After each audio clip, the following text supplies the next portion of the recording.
The University of Wisconsin-Madison is a large public research institution. We're about 41,000 students. The level of technical experience all across our student body allows us a way to think about what we do as educators and integrate that into what students are already familiar with and give another avenue for education.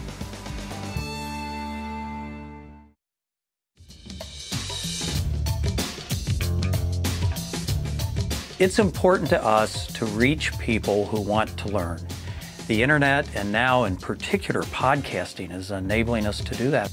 A lot of our students will watch our podcasts in iTunes, but a significant portion find that real value is taking it with them on the bus, on the airplane. We've tried to create true anytime, any place learning opportunities. So let me show you what it takes to go to iTunes U from our course website.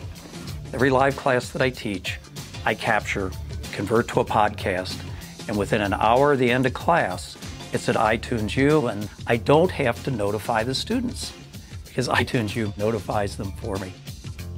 Long-termers like myself, this is my 33rd year at Wisconsin, get fired up by this. They get engaged, and I see a lot of smiles on people's faces when they talk about the new podcasts they've created for their students.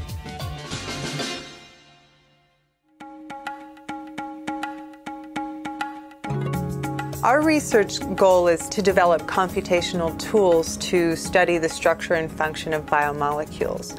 That becomes very computationally intensive, and we use high-performance computing on Xserve machines to search through possible configurations for the molecules, and then we try to generate accurate mathematical models that can predict the behavior of systems. I like having everything interface with everything else. All the machines are Macintoshes. We can remote mount the hard drives here. We have a central file server that's an Apple file server. In order to convey ideas and to show the important details of molecules, it's essential to have good images. And now the technology is there where you can really blend art and science very easily on Apple products.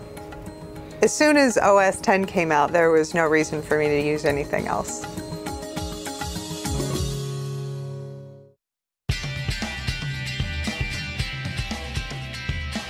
Dayton is the digital academic television network. It is a way of watching television by using a network connection. We can do it on any computer. We deliver live TV over the network. We had this classic problem of needing to do something quickly and inexpensively and also do it well, and that's what brought us to using the Apple solution. With QuickTime, we have no licensing for the client, and we can support Mac OS X, Windows, Linux, Solaris, and these other platforms. It doesn't matter if there's 1 or 1,000 people watching the same broadcast. It's the same impact on the network. So we don't have to worry about the servers or the network becoming overloaded when people are watching Dayton. Not only can you watch live TV, but you can actually search for and watch archived content as well. It becomes a really valuable media research tool. We have a thing here we call the Wisconsin idea. The Wisconsin idea is that the borders of learning aren't the buildings. The borders of learning aren't the city. The borders of learning aren't the state. To the extent that an Apple product is accessible, is welcoming, that it's something that students embrace, that kind of welcoming message is critical. It gets them into it.